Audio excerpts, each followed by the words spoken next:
Satan's bold discourse to his assembled confused legions in hell vividly portrays a fundamental challenge to the established celestial hierarchy. He views God's rule not as a benevolent order designed for the greater good, but as an oppressive monarchy over beings who are, by their very nature, his equals, if in power and splendor less, in freedom equal. He insinuates that God reigns merely by old repute / consent or custom, and his regal state / put forth at full, but still his strength concealed. This rhetoric cleverly twists the narrative, suggesting that divine authority was unchallenged only because it was untested, much like how in today's society long-standing institutions are questioned in the name of progress or equality. This is a profound misrepresentation, implying that God's authority is not inherent or absolute, but rather a product of tradition or an unspoken agreement, whose true power remained hidden until overtly challenged.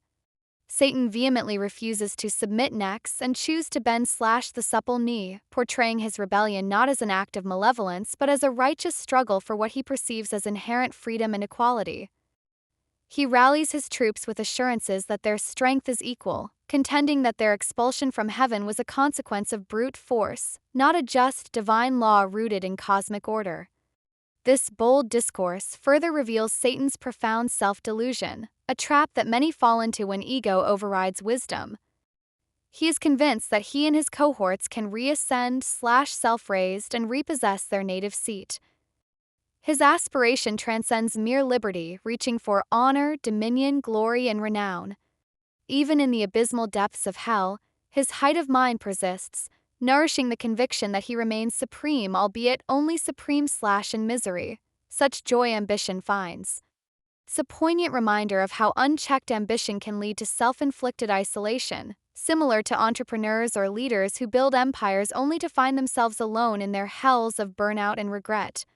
I remember the bewilderment I felt discussing these passages with my father during one of our evening walks. "Dad," I asked, "how can a being as powerful and intelligent as Satan make such a fundamental error?" His arguments for freedom and equality resonate with so many human values. Think of civil rights movements or the push for gender equality today. My father, listening patiently as we strolled under the stars, would simply smile. He recognized that my questions touched upon the very core of spiritual understanding. To truly appreciate Milton's narrative, he would begin, we must first establish unequivocally the nature of ultimate authority. Our tradition, particularly the Gita, leaves no room for ambiguity on this fundamental point. Let's sit down with the text and see.